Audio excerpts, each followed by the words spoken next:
the fate of America is not what biblical prophecy rises and falls on. I think we have to remember that. It's easy to become America-centric or whatever country you live in centric. But the fact of the matter is we're just people. We're just a civilization.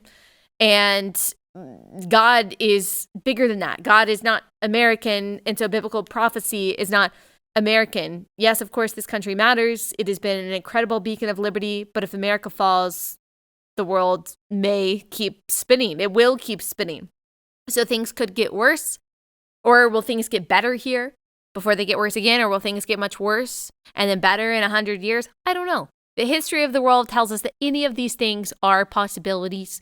And I know some people are saying, oh, no, it's definitely the end of the world because wars and rumors of wars. Well, there have been wars and rumors of wars and persecution and all kinds of hardship and dictatorship for thousands of years in different ways. So I don't know if we are in the end times. I bet a lot of generations of Christians have thought they were in the end times because things were really bad. So maybe we are, maybe not.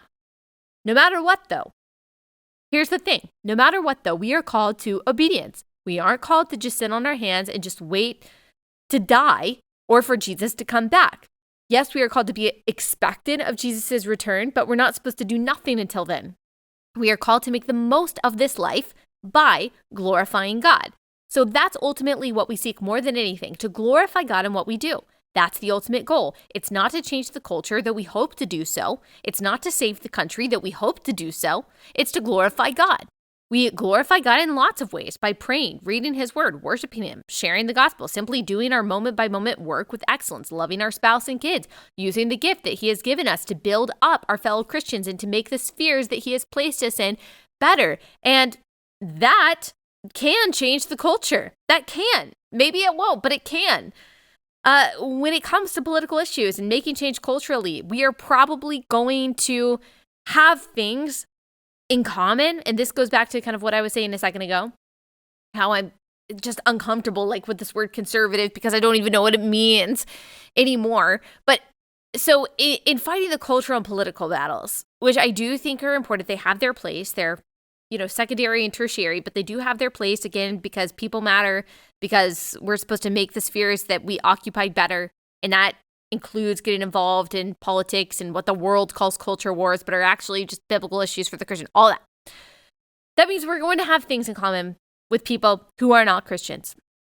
We may share some of the same goals. We may work together. For example, I have talked to, worked with, communicated with feminists who I really disagree on a lot of important things, but we agree on sex-separated spaces for women. So we may link arms together when it comes to getting a particular person in office or having a change made in a particular organization that is going to benefit children, that's going to benefit women, the people that I think that we should care for. But ultimately, and y'all know there's been some things that have gone on this week that I have to emphasize this. Ultimately, our identity and belonging is not found in fellow conservatives or in anti-woke liberals or whomever, because I am continually reminded that at the end of the day, while I love a lot of people in these groups that we agree with on a lot of political and cultural issues, ultimately we do not stand in the same place. We are on two totally different planes with two totally different worldviews. If you enjoyed this video, hit like and subscribe to our channel so you'll be sure to see similar videos from BlazeTV with the added bonus of signaling YouTube that your voice and opinion still matters. And if you're looking for more great conservative content, check out one of the two videos suggested here.